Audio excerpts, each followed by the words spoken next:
Welcome to the John Freakin' Muir Pod. Lace up those boots and sling on the pack for a romp through trails, short and long. With your host and Renaissance man, Doc. It's time to embrace the suck.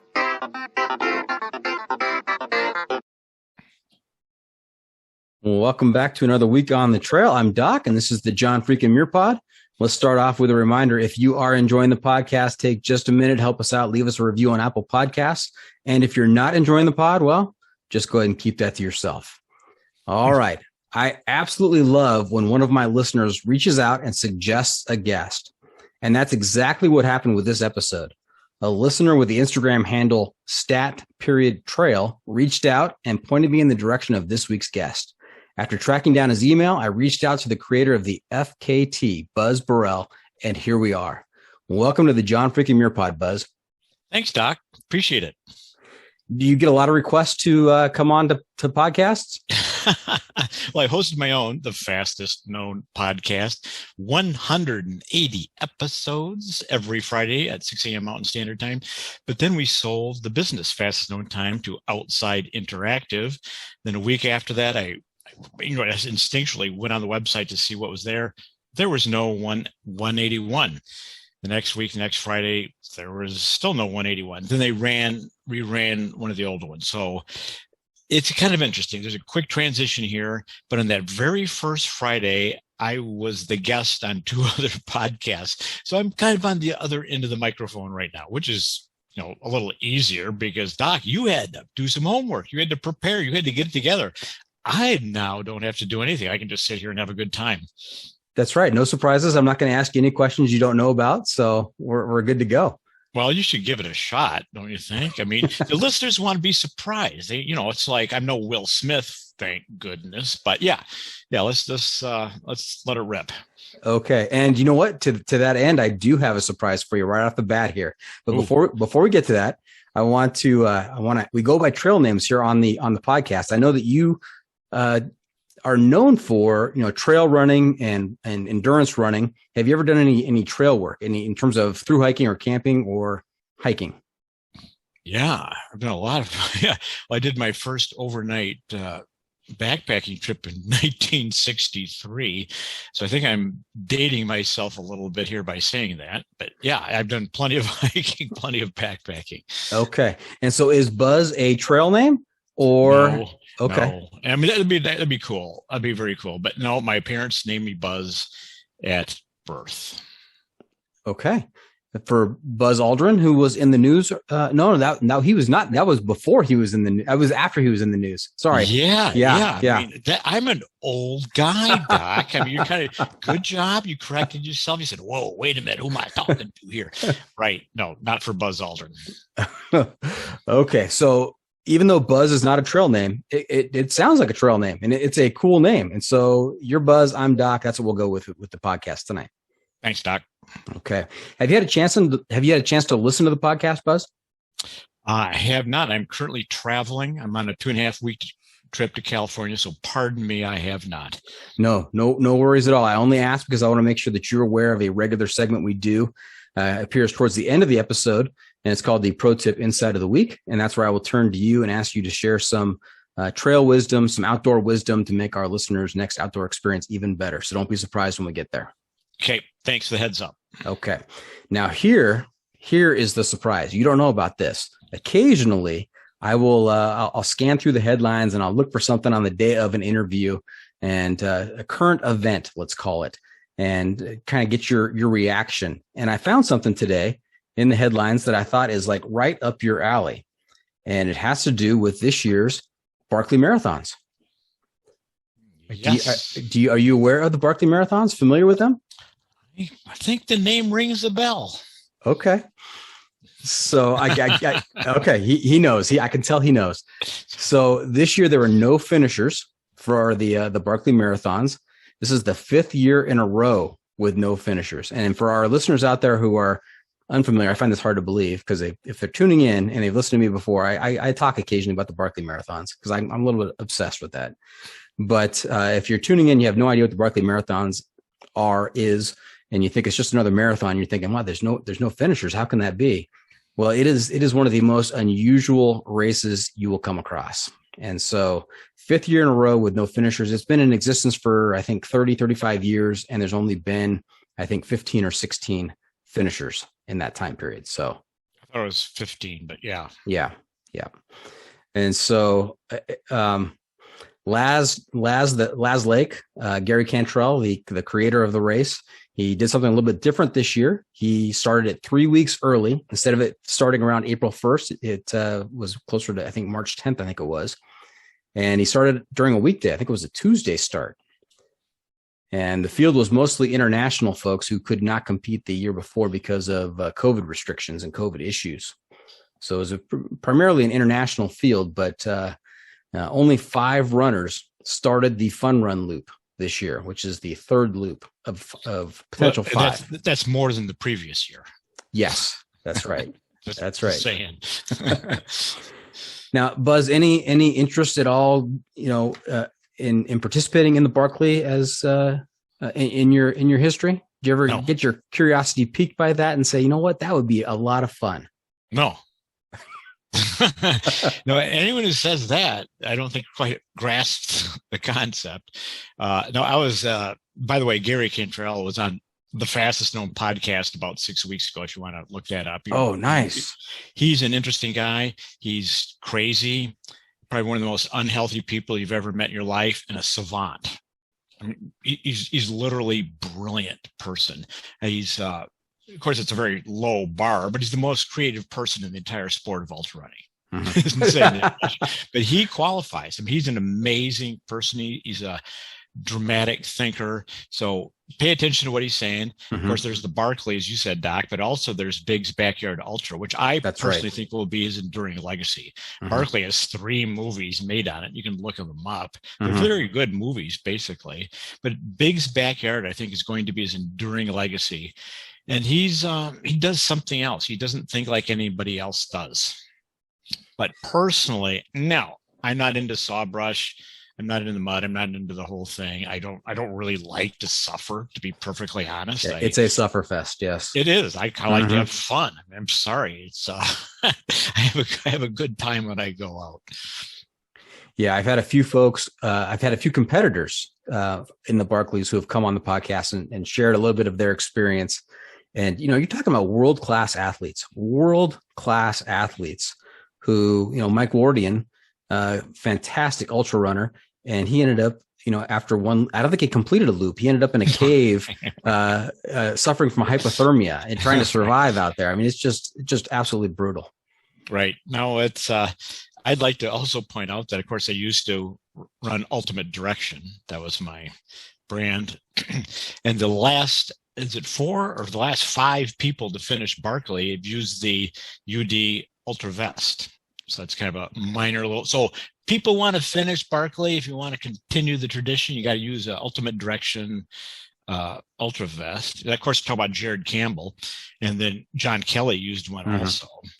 And John, of course, went to the UK, where he's just been knocking it out of the park. By the way, he's just been doing just insane things over there. So he established an FKT in the Pennine Way.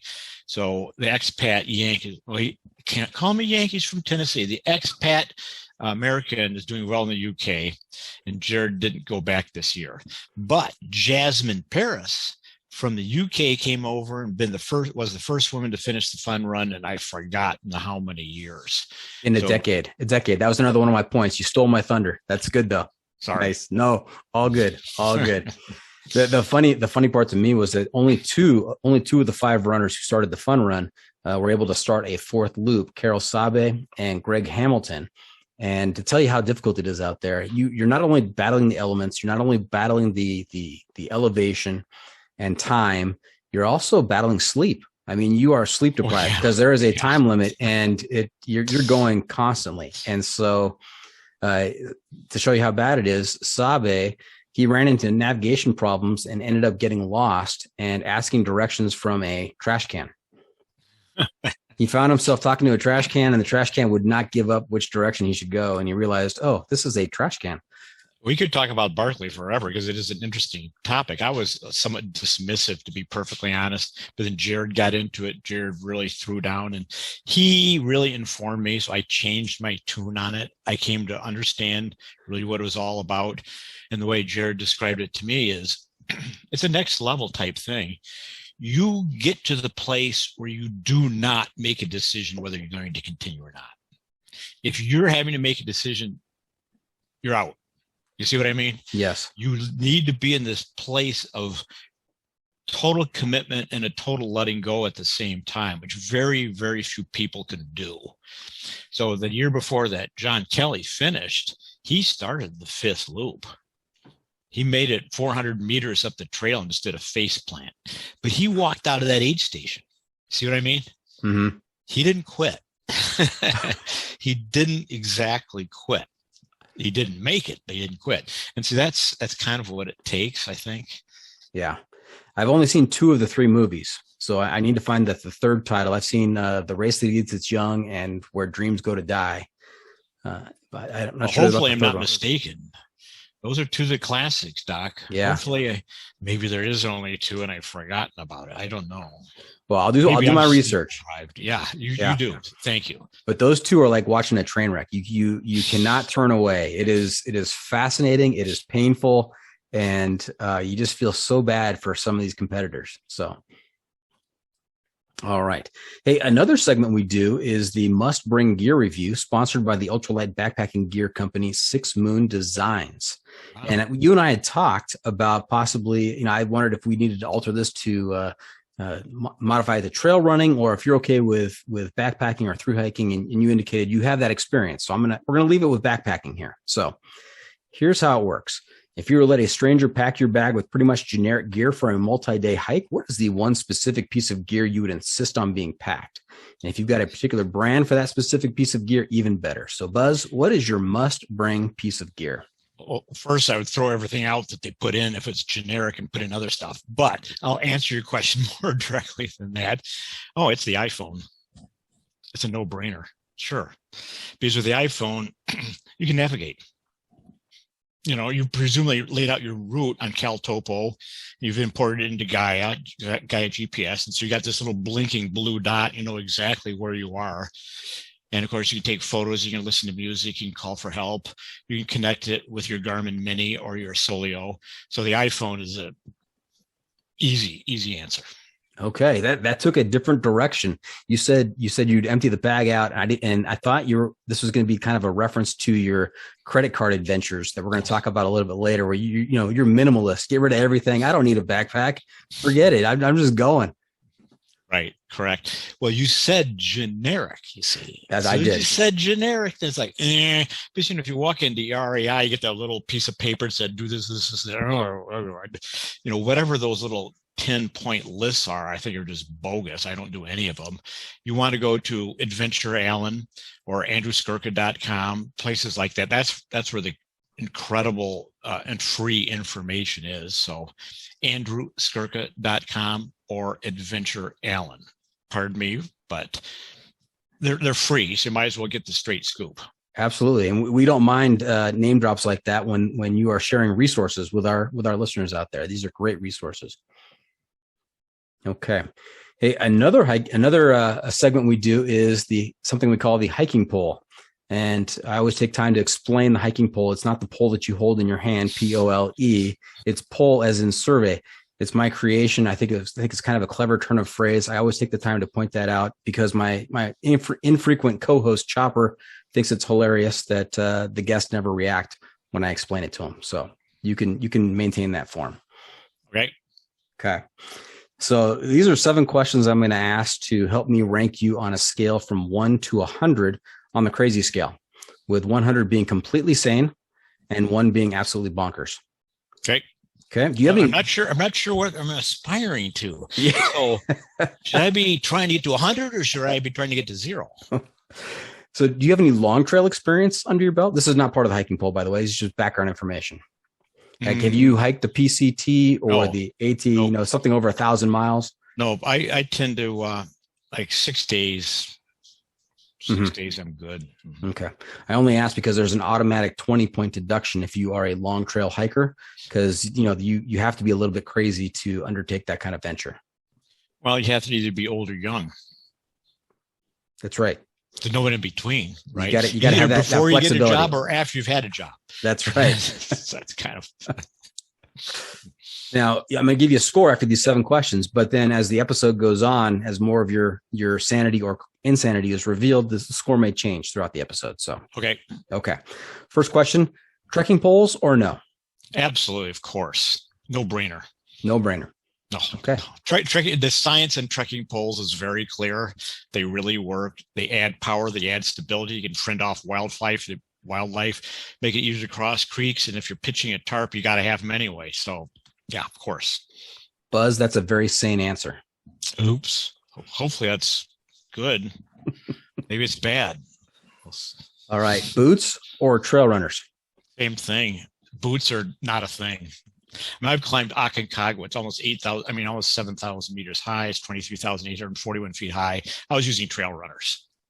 I was a Gore-Tex trail runner, and I put those little heat packs in it, but boots are just not a thing. I use crampons in my trail runners. I use ice axe sometimes, et cetera, et cetera. Boots are not a thing, in my opinion. I don't think anyone should ever use them, period. Except for skiing. For skiing, you should use them. Definitive statement right there. And let me just take a little side path here, because I've been on top of Whitney a couple of times, 14,505, and the air is rare up there. I mean, I was moving slow up there. You would walk 50 yards and then take a 5-minute break and then continue. What is the air like at 22,000 feet? A lot less. Yeah. So it depends on the climatic regime at that point in time. But if you're in a high pressure area, you're about 40% less oxygen at 14. So if you go above 23,000 feet, again, depending on your high or low pressure, you have a lot less O2 saturation in the atmosphere. But it's also El Viento Blanco and Aconcagua. It's windy, the white cloud, so it can be cold. Mm-hmm. But yeah, it's not a lot of oxygen. All right, back to the poll. Your shelter system, tent, tarp, hammock, or cowboy camping? Bivy. Oops, I did none of the above. Hopefully that's okay. I mean, if I'm up in the winds, if I'm in some place where you get some serious weather, I definitely like tents. I like the security, the protection, things like that. Hammocks, I just, oh man, they're so uncomfortable. Can't handle that. Cowboy camping, I definitely have done that. Mm-hmm. If you got really good weather. But basically a bivy, you're under 16 ounces. You need something underneath you anyway. If the wind comes up just for dust and dew, you get a clear night, dew comes down, the bivy, you can shake it off your sleeping bag. So I'm a bivy guy. Sorry. Bivy guy. Now, I've tried bivy. I took that on a couple of trips. And when I ran into inclement weather in the afternoons, when we hit camp, I ran it, it started raining. I didn't look forward to getting into the bivy to get out of the rain, where people could get into their tents, right? And kind of have a little space, but just kind of laying there in the bivy kind of drove me nuts. Correct. Right. So I do a lot in the desert. So that's a good response, Doc, because if I'm going up in the winds or someplace like that, I use a tent because it weighs a little bit more. The hardcore people use a tarp, but gosh, if the wind blows, a tarp isn't that much fun. If you get mosquitoes, it's way not fun. So a tent to me is just fine. There's really lightweight tents. But if I'm going out in the desert, I'm just looking at the weather report, get out. Remember our first piece of gear, you get out the phone, forecasts are pretty good.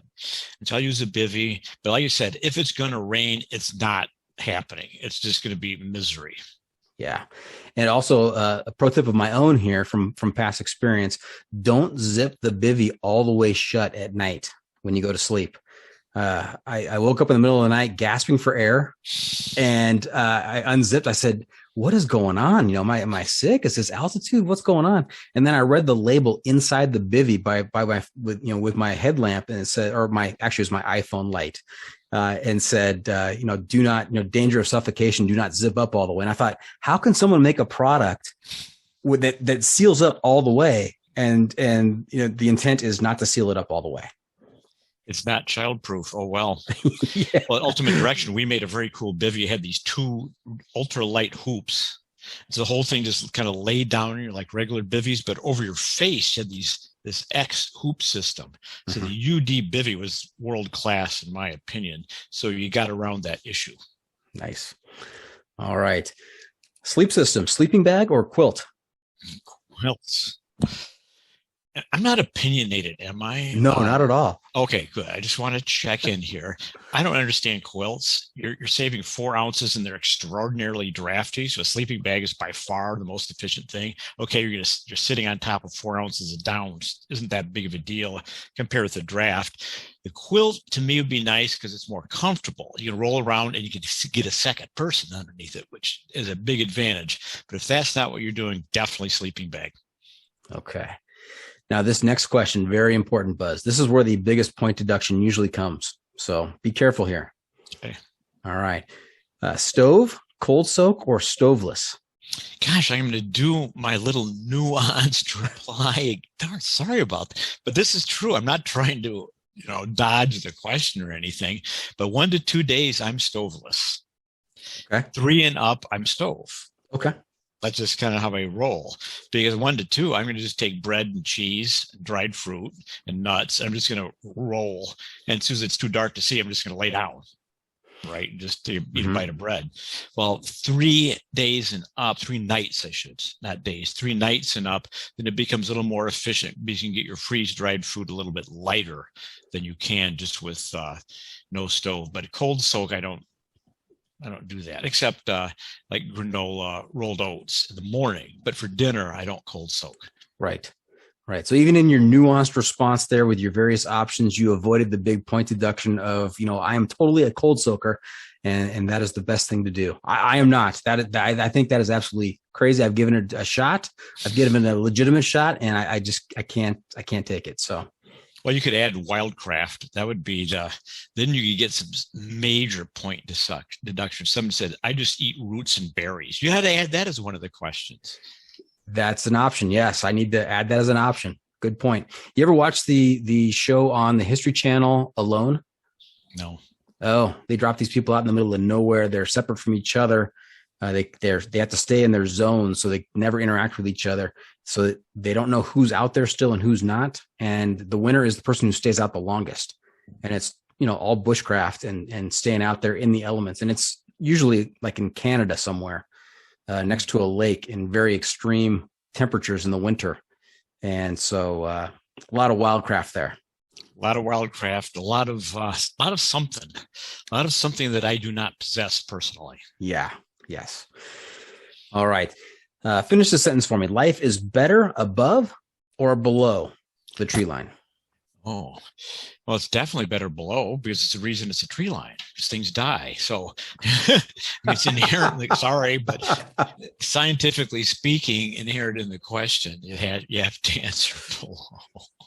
Buzz pointing out the obvious. It's hard to be literal, but that's why it's tree line because trees don't live up there. But ordinarily, I'd score that as a deduction, but you were so factually correct in your interpretation of that question. I'm not sure how to go on that. All right. Now, the American long trails, the PCT, the AT, the CDT, they all run north-south or south-north. Should they be hiked northbound, southbound? I always want to go downhill, southbound. We look at the map, right? You're going down. You're going downhill. So yeah, it's okay. Let me do some quick math here. We're going to carry the 3. We're going to divide by 2, multiply by pi, and square root there, and it comes out to a solid 83. Buzz. That's really respectable. Okay, so I'm relatively sane. Relatively sane, but we there's a lot of episode to go, so don't worry. Okay. All right. Hey, before we go much further, let's take a pause. Let's back up a little bit and hear about your background, where you grew up, what kind of sports and hobbies were you involved in as a kid, and how you got involved in the outdoor adventure / trail running cult. Well, I grew up in Kalamazoo, Michigan, which I'm happy about. Michigan's a great state. And then when I graduated from high school, I applied to one school only. It was in Boulder, Colorado. So I went out to CU, University of Colorado, because there's a lot of Michiganders in Colorado because they all got they all love the outdoors, but get tired of the bugs. And so they move out west. So that's what I did. But I was in the Boy Scouts. I was a happy Boy Scout. I liked it. It's kind of not a thing anymore. You never hear about it, but we used to go out camping. We get hatchets and, hack away at little things, and we'd swim, we'd row rowboats, and we'd canoe. And I loved the Boy Scouts. I had a good time. Yeah, a number of folks we talk to kind of get their outdoor experience start with the Boy Scouts. And here in Southern California, where I am, we have Mount Baden-Powell. It's one of the summits down here in Southern California, named after the founders of the Boy Scouts. And we have a number of, I think, trails. There's like a 50-mile trail that some of the scouts do as part of, to earn their merit badges in the Angeles National Forest. So still pretty popular out here, I believe. Good. Glad to hear that. I mean, it's terrific. You're 11 years old. You're going outside camping. Mm-hmm. Now, when I was doing my research on you, I discovered what came across to me as a very Forrest Gump moment. Have you watched Forrest Gump? Oh yeah, that's a great movie. Soundtrack, just soundtrack. Oh yes, yeah, epic. But he has a moment where he's dealing with stuff, and he decides he's just going to run, and so he runs across the country. I don't know how many times, but and then when he's done running, he says, I'm done. He stops running. And the moment that reminded me of that when I was doing my research on you was this 1968 run you did from Kalamazoo to Lake Michigan. And I think you were 18 years old? 17. 17 years old. I think so. Yeah. Yeah. Yeah, that's a good one. Well, thanks for bringing that up. That was many moons ago, as we say. But that was a little bit of a Forrest Gump moment because it had this mythical quality to it. And of course, the Forrest Gump movie has extremely mythical quality. That's why it's so good. It doesn't have to be literal because it's still telling a story that, as Ken Kesey once said, it was true, even if it didn't happen. Ken Kesey quote. So I graduated from high school. It's like, what's up? I don't know what's up. I don't know what I'm going to do. I used to run, and I had no interest in running in college, and I had no interest in running competitively, even though I really liked it. And I wasn't really sure what it meant because there was no guideposts. There's no mentors. There's no magazines. There was no internet. There's no all kinds of things. So it's like, what's up? I don't know what's up. And so I had this affinity for the big lake, for the water. And I lived in Kalamazoo, Michigan, which was 40 miles from Lake Michigan. And I said, I'm just going to run to Lake Michigan. So I just walked out the door and ran to Lake Michigan, then had my girlfriend at the time drive there and pick me up. It was, I guess, seen in today's context was a little different because I didn't bring any food or water. And it was July. So I just went 40 miles, 90 degrees, no food or water.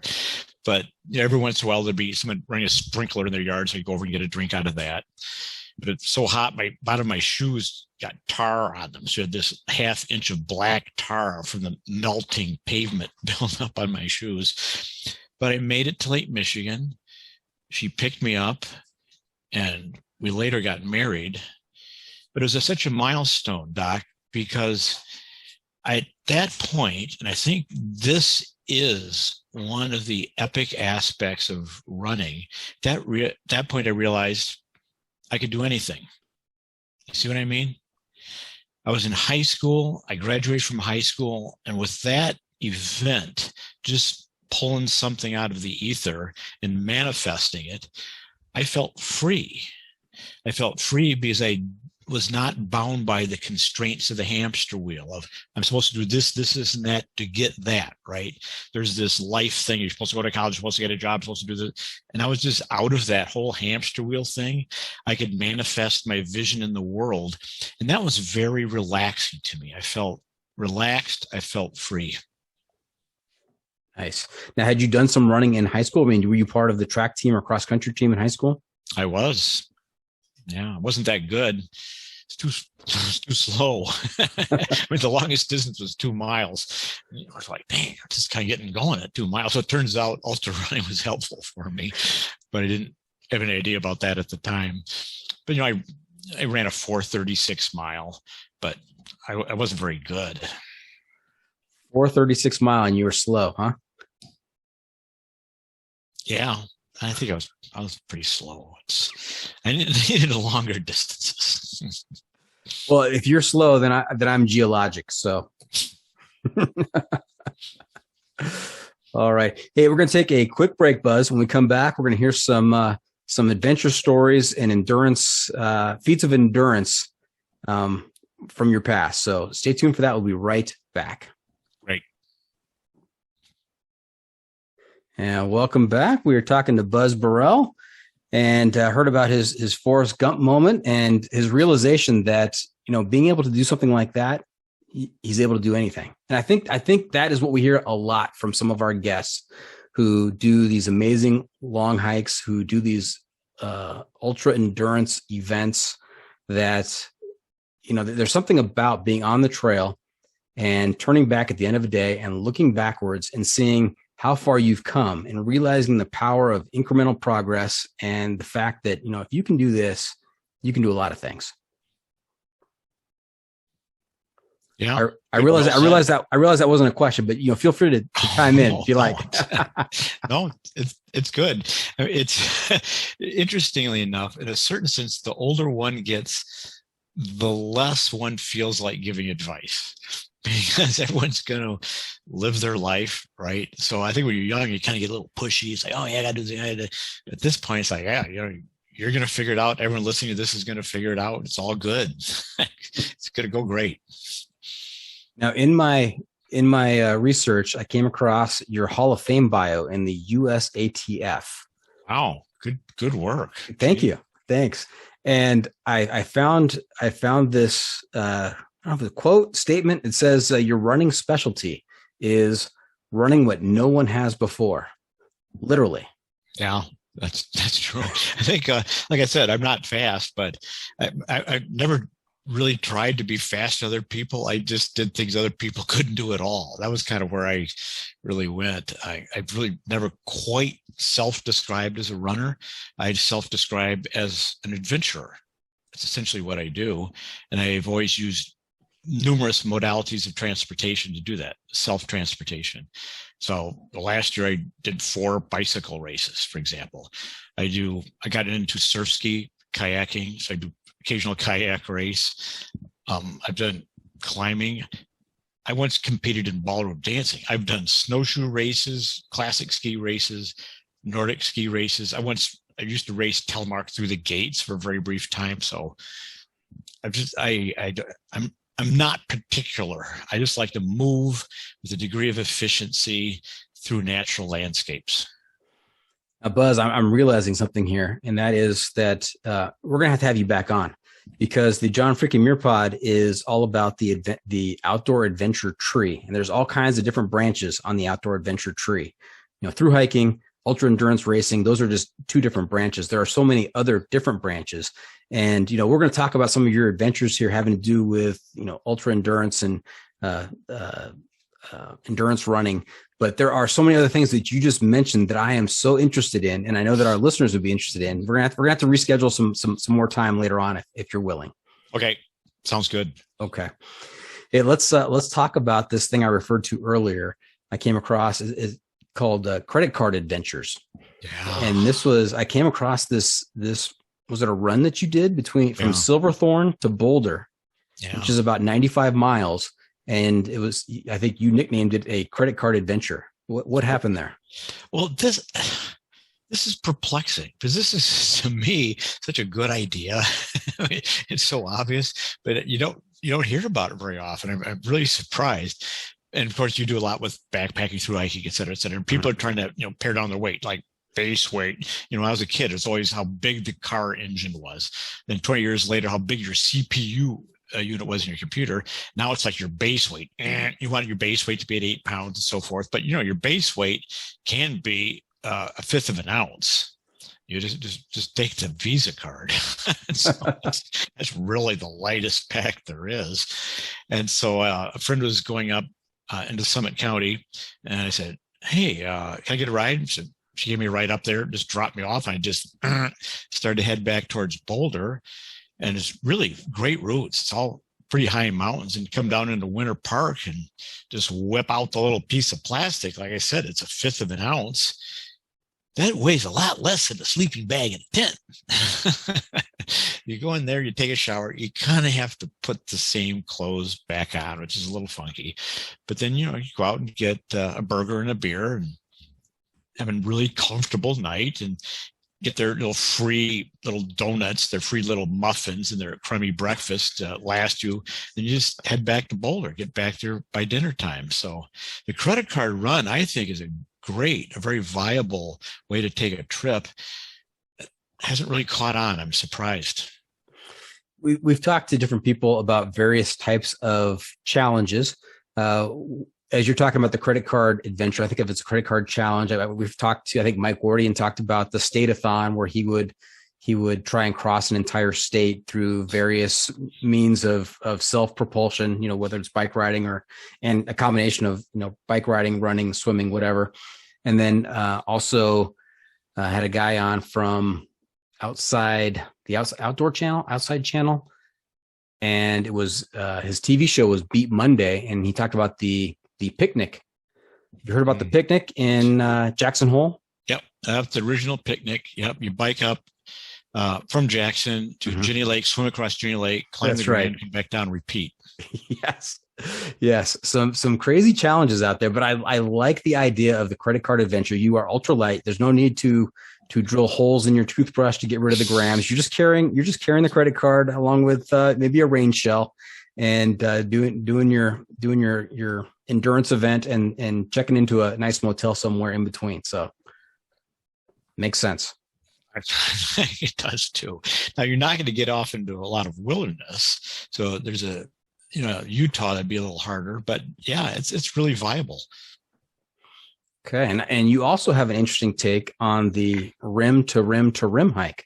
I think you have an alternate. I think it's R2R2R.alt that you have coined.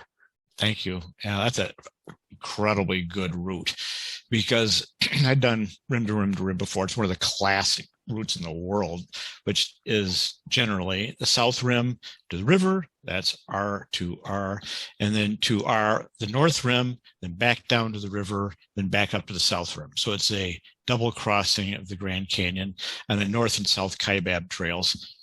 Outstanding route. It's terrific. And it works because there's a bridge at the bottom. That's the only bridge. And it got a little weird for a while. Like tour groups were coming in with buses and dropping them off at the north rim, and people would run down and run across, and the bus would pick them up. And this just pains me to say this, and like they were littering. They'd drop a goo wrapper at the bottom. It's like, no, we don't do that, right? And I talking to the rangers, who were pretty good people, and they're like stressing on this, like they'd have to rescue people who were ill prepared, they didn't bring enough water. It's like, no, we just this I get irked about this because as outdoor users, we have to take care of ourselves. We have to protect the resource. This is the starting point. And they got a little crowded. They were talking about doing permits. And so I said, well, there is another route that crosses the Grand Canyon. And it's the Bass Trail. It's the North and South Bass Trail. And it has almost the same elevation profile as the North and South Kaibab Trails, almost the same distance and vert. There's just no bridge. So it keeps the riffraff out immediately. So I called it rim to rim to rim alt. And Peter Backman and I did it. And it's a terrific route. Just got to swim the river twice. So there's a little bit of issue there. And then other people went back and did it significantly faster. The Coconino Cowboys, Jim Walmsley, they went and did it. And then Rob Carr and Mike Foote from Montana, they did it really quickly. And Peter and I, we were putting on really thin, lightweight wetsuits because the water's coming out from underneath the Glen Canyon Dam. The water's 54 degrees. And they forego the wetsuits. They just jumped in, and then they got an incredible photo of Rob jumping in wearing his birthday suit. That I've always joked, if we need to do an ultra running calendar, and he would be Mr. January for sure. It's a really good photo if you want to track this one down. At any rate, I'm very pleased with rim to rim to rim alt. But anyone listening to this, don't say, hey, I'm going to go out and do it, because I do want to offer a serious disclaimer here. Sometimes you hear people like myself kind of laughing and joking about risking their lives and doing wild and crazy things. I don't do that, just to be clear. I am a very risk adverse person. I just kind of want to state this solidly here. There's many times I've turned back from trips because I didn't feel it was appropriate or safe. So it's not cool to go out there and require a rescue. It's not cool to go out there and get hurt. So respect the environment, respect your abilities, please. I'm doing a little essay here, hope you don't mind. And as Killian Jornet said numerous times, develop your skill set. Work into it, get some experience, particularly in the big ditch, which I was just there recently. And I'm going to be back there shortly. It's a different environment. It's hot, it's dry, it's big, it's wild. And so work into the big routes gradually, because it's all about nature anyway. It's not about your ego. And so take your time and learn your environment. Great advice. Almost sounds like a pro tip. You're still on the hook for a pro tip later on, so don't think you're getting off easy here. But let's go back to that river crossing. What kind of river crossing are we talking? How wide? How deep? How fast is the water moving? Kind of looks like your background there a little bit. No, it's a little bigger than that. That's in the Sierras. That looks like granite there. So that's pretty thin. I take that back. The Grand is, of course, dammed up by two giant dams, two biggest dams in North America. I mean, in the West, Glen Canyon and Hoover Dam, and it's above Hoover and below Glen Canyon. So water's coming out underneath the Glen Canyon Dam, so it's kind of cold, if you see what I mean, because the cold water sinks to the bottom, and it's regulated. And so formerly, you used to have big, strong spring flows from the runoff, and then it was really thin by midsummer into the next spring. But now it's all dam release for hydroelectric generating. So there's a constant flow. So it's coming in. I forgot the CFS now. I can't think of it, but it's way over your head. So that's fording is not a thing. That can't happen. Mm-hmm. And there's plenty of rapids. You really don't want to swim through the rapids. So you need to cross at a place where it's relatively calm. There's still current, but there won't be rapids. Grand Canyon, Colorado in general, is generally what's called a pool and drop river. So that means there's side canyons coming down that occasionally flash flood. They wash big boulders out, and they form this impairment to the river flow, and those form really strong rapids right at the side canyon. But backed up from that, it's kind of a pool where it's relatively calm, although there is current.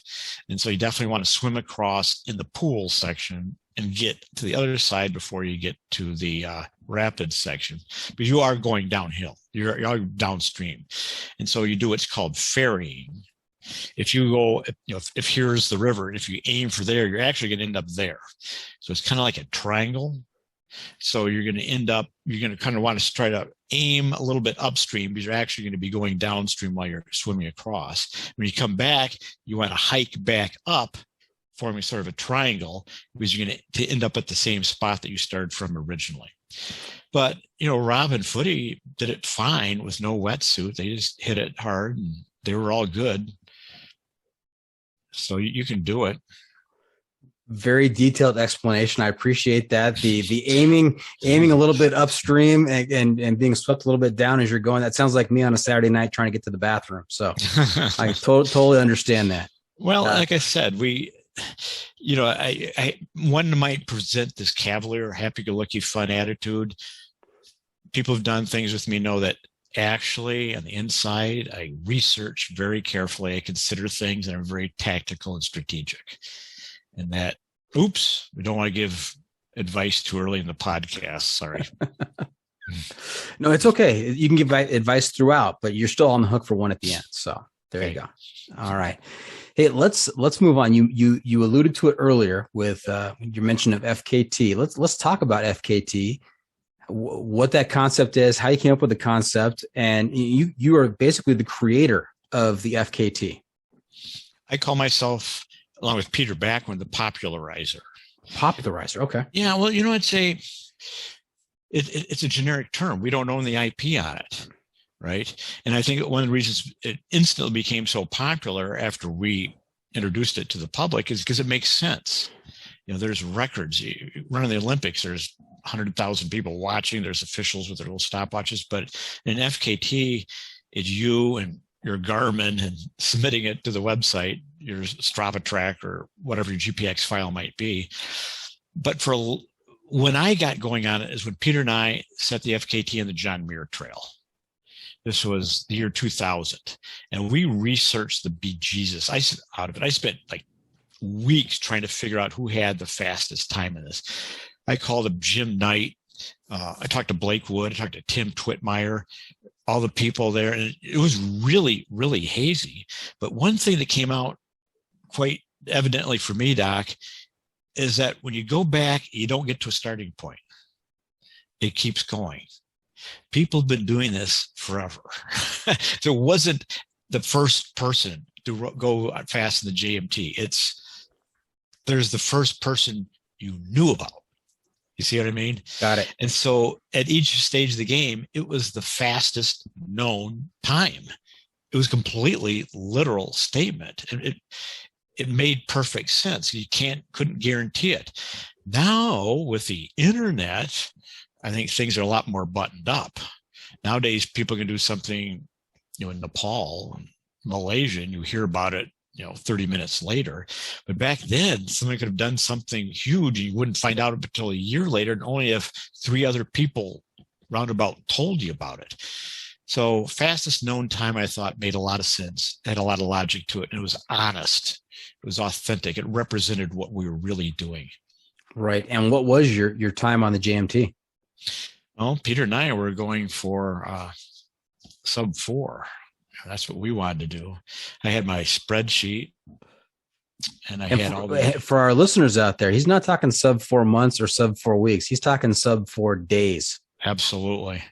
No, sub 4 days was that I really wanted it. We could do it. You created the spreadsheet, and then I calculated, of course, there's the distance. They added in the vert. They added in how difficult that section is, the trail, and put a little multiplier in there. So I had the different checkpoints, et cetera, et cetera. It was going to go sub 4 days, which has been a full day. The record, near as I could tell, was 5. And we wanted to take an entire day off that.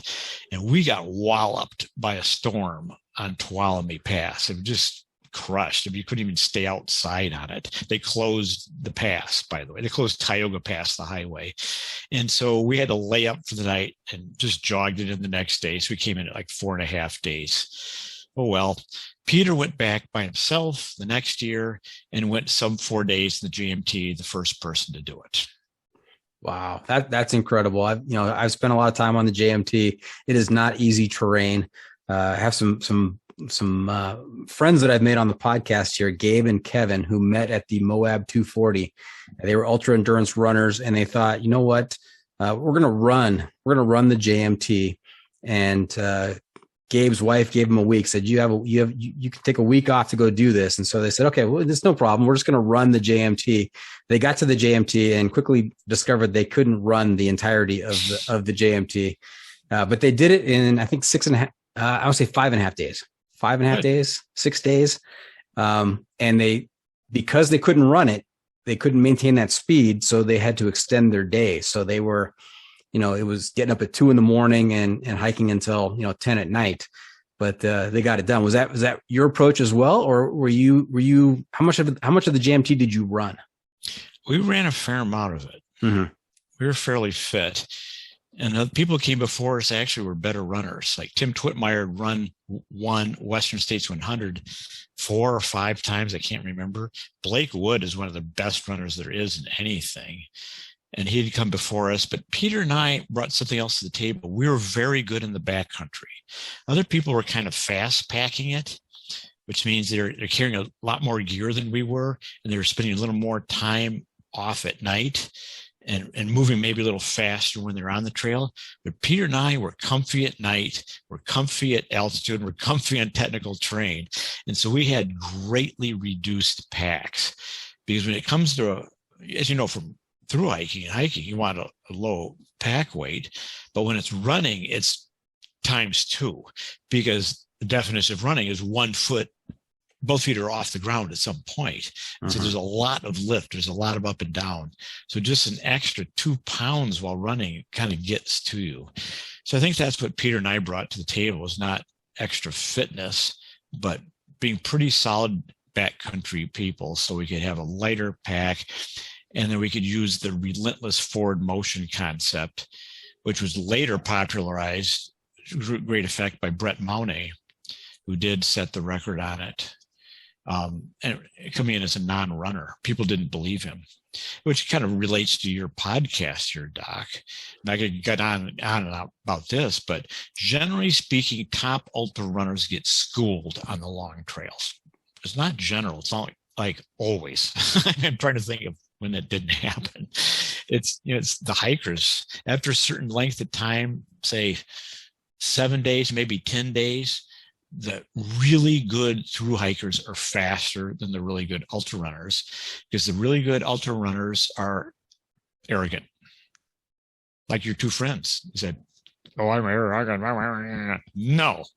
And they don't study it. They don't do the homework. And your really good through hikers, they're doing their homework. They're more studious. They're more methodical. And of course, the person who really turned my head was Flying Brian. Flying Brian Robinson. The first calendar Triple Crown, who I literally just corresponded with this morning, because I'm in Monterey right now, where he lives still. Super good guy. But Peter and his wife Steph and I went out and did a day on the Continental Divide Trail with Flying Brian. During his calendar Triple Crown, we were like, oh, this guy's onto something. Right? I just love it when I just love it. It's not, just like I was saying like 30 minutes ago, it's not trying to do something faster. It's doing something different. He was out of the box that we were aware of. And that almost extends to this day. It's relentless forward motion. It's how many hours a day are you moving forward? It's not how fast you're moving. It's how many hours a day you're moving forward. It's the old tortoise and the hare thing. And, Flying Brian would get up in the morning and just, of course, he was a tarp guy, and he would just jam everything in. And 10 minutes after waking up, he'd be moving. And he had his shorts with pockets, and he just start eating dry granola while he's walking. And at noon, he's just eating Snicker bars. And so he's doing 16-hour days every day by himself. Right. And he's knocking down the miles. So that's an aside, but I appreciate people like that. Yes, and calendar year Triple Crowners, that's a rarer breed than Barkley Marathon finishers. I think. Well, no, because Flying Brian had the record at the Barkley. Yes, but there have been more people who have finished the Barkley than have finished the calendar year Triple Crown. There's only 13, 13 finishers of the calendar year Triple Crown. Oh, good statistic. I love it. I love it. We're tying the threads together here, aren't we? Because it's all coming together. Brian did go back to Barkley, and Brett Mowney went back to Barkley too. Brett finished Barkley twice. So yeah, it's a certain personality type here, isn't it? Yes. Jeff Garmeyer goes by Legend, trail name Legend. He did the calendar year Triple Crown, and he did the Barkley last year and was unable to complete a loop. Just a different environment back there. Now, JMT, did you enjoy your time on the JMT and your attempt at the FKT? Yeah, I did. How about, I know you've had some numerous other attempts of and setting the FKT in other places, Colorado Trail, Torres del Paine. Any favorites among those? Well, ones that I didn't mention? I get asked this question. I'm going to give you my little, it's not trying to be flippant. My favorite trail definitely is the next one. Oh, that is so Tom Brady. That is so Tom Brady. Tom Brady said his favorite ring is the next one. I didn't know that. That's a good one. That's good. But I'm sorry. People ask me this question, but gosh, yeah, it's I mean, like I said, I'm primarily an adventurer, so I'm looking at what's around the next corner. Just last year, where are we now? 11 months ago, Peter Backwin and I did the Butte Fault Loop in the Grand Canyon. Kind of a gnarly route. It was a little stouter than we expected. It's mostly off trail, and so we still like to get out there and do some fun things. And where we are, March, 3 or 4 weeks, I'm going to do either the Escalante Overland route in Utah with Peter, or I'm trying to actually convince them to do something different for us, really different. Section hike, which we've never done, the Hayduke. I was going to mention the Hayduke to you. That's awesome. Yeah. I mean, I've never even thought of that. It's like section hike, I don't know, section hike, but it's like, this would be cool at my age to just embark on pieces of this and do it over the span of 4 or 5 years. It gives me something to look forward to and just give it a rhythm to my life. And I own a house in Moab now anyway. And so I can slack pack it. I mean, to me, George Washington, Hayduke, the Monkey Wrench Gang, hopefully everyone knows who this is. Yep. Better figure this one out. And this isn't like the AT. No. I mean, in the AT, if you set foot off the trail, someone's, watching you on your live track. They go, hey, the guy stood off the trail. It's really buttoned up. And that's great. So that's how FKTs can happen, like the PCT and the AT, because it's a distinct trail. Hayduke, no. That isn't how I see it. I mean, just do whatever you want. I mean, that's the tradition here. Go out, enjoy the CP, the Colorado Plateau. Go into Escalante, drink some beer with the locals. Go into Boulder, Utah, which has the best restaurant in the whole state of Utah, by the way, run by 2 Buddhist women, and just enjoy the area. That's my way of looking at it.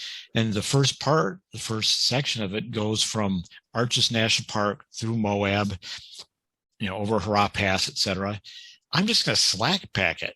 I'm going to get dropped off of there. I'm just going to run home, take a hot shower, eat some good food, and then go back to the trail and continue. You see what I mean?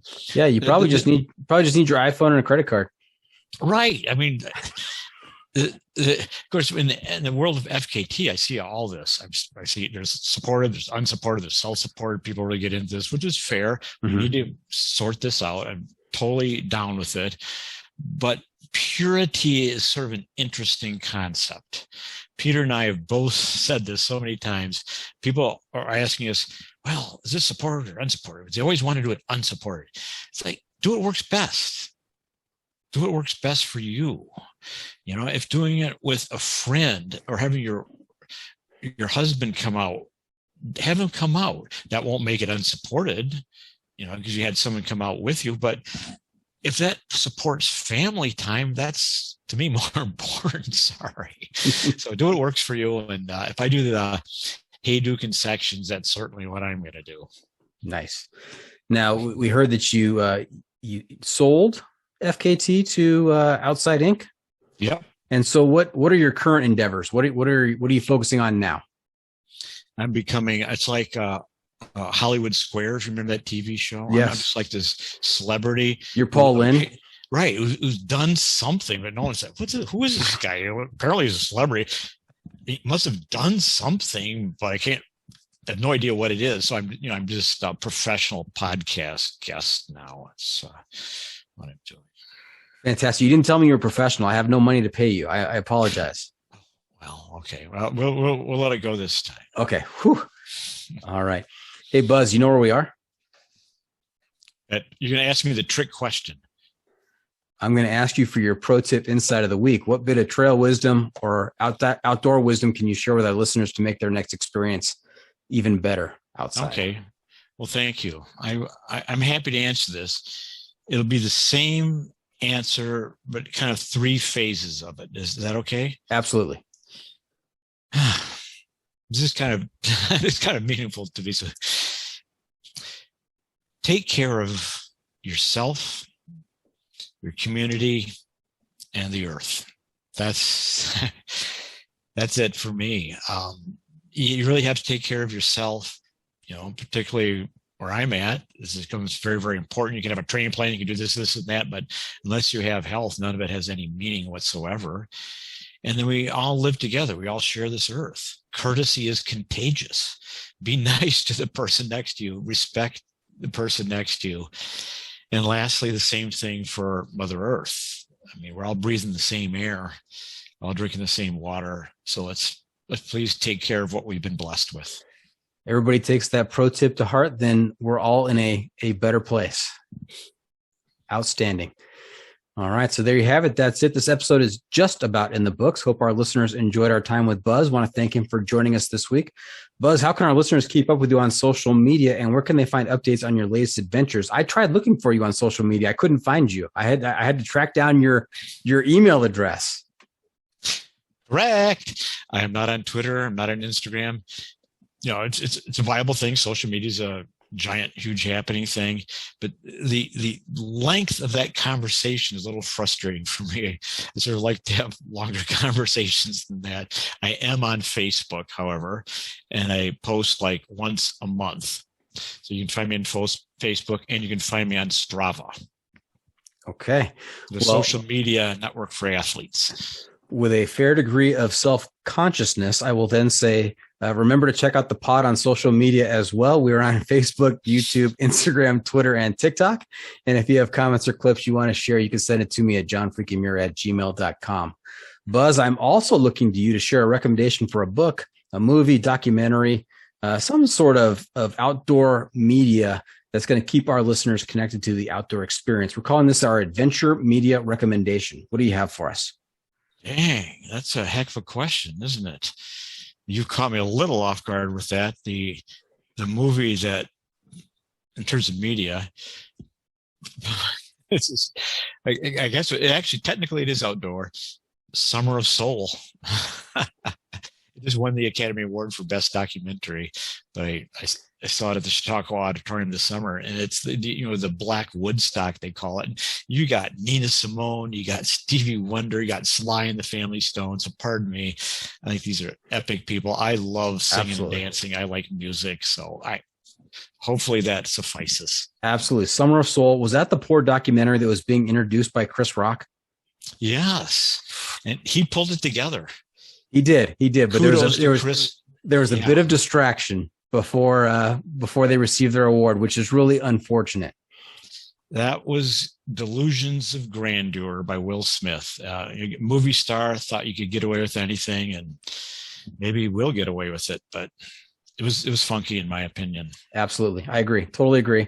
And I'll also throw out there, because you mentioned it earlier, I'll throw out another recommendation that really made an impact on me. It sticks with me to this day, and that is The Monkey Wrench Gang by Edward Abbey. Yeah. That was quite a read. I think about it occasionally, and some of the scenes in that book, and really memorable. And of course, one of the characters is George Hayduke, after whom the Hayduke Trail is named. So check that out as well. And I can't believe Robert Redford's never made a movie. The Monkey Wrench Gang. It's so ready for that type of thing. But he also should mention what he's best known for is Desert Solitaire, which is a lot more serious book. Edward Abbey, I should say. Yes. That was when he was a ranger at Arches National Park. Okay, so we get a threefer. We got Summer of Soul, we got Monkey Wrench Gang, and Desert Solitaire.